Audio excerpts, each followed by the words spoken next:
Top quality और consistent performance के लिए सिर्फ सिल्वर पंप नाम याद रखना। સુરતમાં કામરેજ ખાતે તાપી ઉપરનો જોખમી બ્રિજ બંધ કરવામાં આવ્યો છે। સુરતના કેમથી પલસાણાના એના ગામ સુધીનો ટ્રાફિક ડાયવર્ટ કરવામાં આવ્યો છે। અમદાવાદથી મુંબઈ તરફ જતા એક્સપ્રેસ વેને ખુલ્લો મૂકી ટ્રાફિક ડાયવર્ટ કરવામાં આવ્યો। એક મહિનામાં બ્રિજ રિપેર થાય તેવી તંત્રની તૈયારી છે। એક મહિના સુધી તાપીનો એક તરફી બ્રિજ બંધ રહે તેવી શક્યતાઓ છે।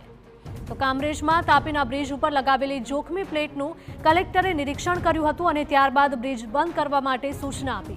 ટેકનિકલ ટીમ બ્રિજ રિપેર કરી શકે તે માટે બ્રિજને બંધ કરી ટ્રાફિક ડાયવર્ટ કરાયો છે। એક મહિના સુધી તાપીનો એક તરફી બ્રિજ બંધ રહે તેવી શક્યતા છે અને તે દરમિયાન ટ્રાફિકને નવા એક્સપ્રેસ વે પર ડાયવર્ટ કરાયો છે। એટલે કલેક્ટરે કિમમાંથી પસાર થતા નવા એક્સપ્રેસ હાઈવેની પણ મુલાકાત લઈને સ્થિતિની સમીક્ષા કરી।